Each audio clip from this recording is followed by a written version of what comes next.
Bonjour, le Club Emploi, le cadre emploi Le Figaro Économie revient cette semaine sur l'actualité du social et de l'emploi avec une femme.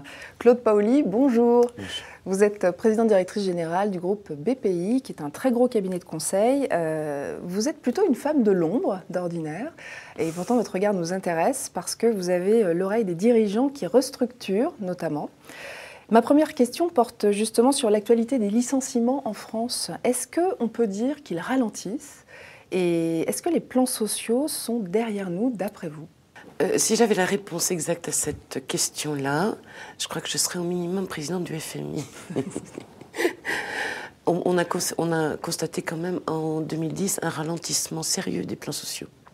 Il y en a 20% de moins qu'en 2009, mais qui a été une année de grande vague de restructuration. L'autre chose, c'est que les plans sociaux ont changé, et ça c'est une bonne chose de nature.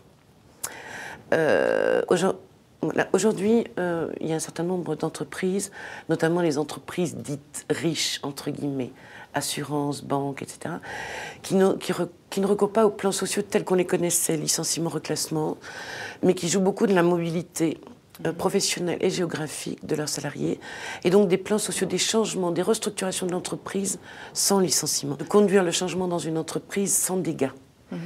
L'actualité, c'est aussi l'industrie automobile qui souffre.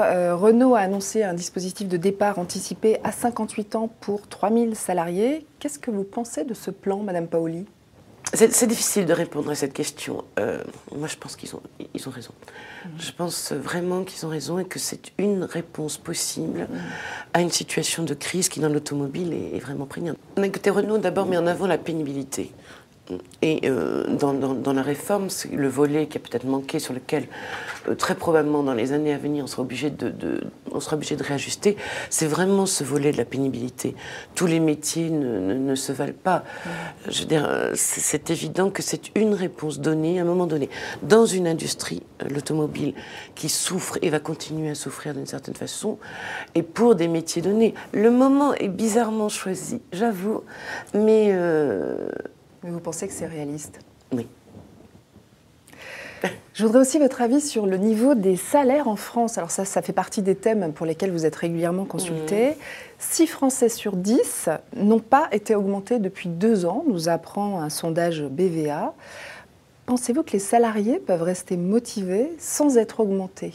Alors, 2 ans, c'est 2 ans de crise. Est-ce qu'on sort de la crise, là ? Moi, je n'en sais rien. J'ai l'impression qu'on va en subir encore des conséquences pendant un moment.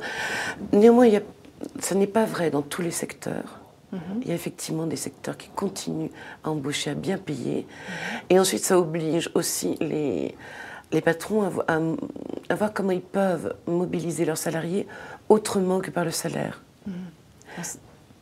C'est ce que vos consultants préconisent régulièrement, il y a de trouver d'autres solutions, voilà, d'autres il y a le leviers. plaisir au travail, il y a les motivations, il y a des aménagements possibles. Il est vrai que quand la politique salariale se tend, le plaisir au travail se tend aussi.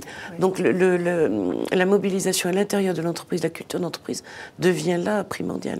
Alors un mot encore sur la réforme des collectivités territoriales qui vient de passer, le 17 novembre dernier. C'est une loi très complexe, donc on ne va pas l'expliquer ici. Elle vise à simplifier le millefeuille territorial, on va le résumer comme ça. Il y a du boulot. Est-ce que vous, cabinet BPI, vous êtes sur les rangs pour travailler avec ces collectivités sur la mise en place de nouvelles organisations ? Absolument. Nous, on travaille depuis un moment déjà sur cette réforme. Vous avez anticipé en fait ? Absolument, parce que c'était dans l'air du temps, quel que soit, je crois que les décrets ne sont pas parus d'ailleurs encore, mais c'est une loi qui arrivera en application en 2014, si mes souvenirs sont exacts. Et il y a un certain nombre de choses à anticiper dès à présent. On suit un certain nombre de conseils régionaux déjà sur ce thème, sur le thème du coaching des équipes de direction, sur le thème de la réorganisation RH, sur le thème de l'anticipation, de la mutualisation des ressources, applicable en 2014, si elle est appliquée. Pour finir, une question posée par nos internautes qui s'inspire cette semaine de Wikileaks. Alors voici la question. Bien. Quelle serait votre réaction si Wikileaks révélait tous les petits messages que vous échangez entre consultants ou avec vos clients au cours d'une restructuration ? C'est délicat. Alors oui, je rappelle quand même que ça vous est arrivé cette année. Vous avez eu des fuites lors d'une restructuration chez Siemens, je crois. Comment vous avez réagi? Mal. D'abord parce que qu'est-ce qui est en moi jeu? qui ne suis chef d'entreprise que par la colère de Dieu, comme j'aime à le dire, puisque c'est plus que mon époux est mort il y a 10 ans dans un accident d'avion. J'étais avocat avant. Oui. Pour moi, la confidentialité de mes échanges avec les clients,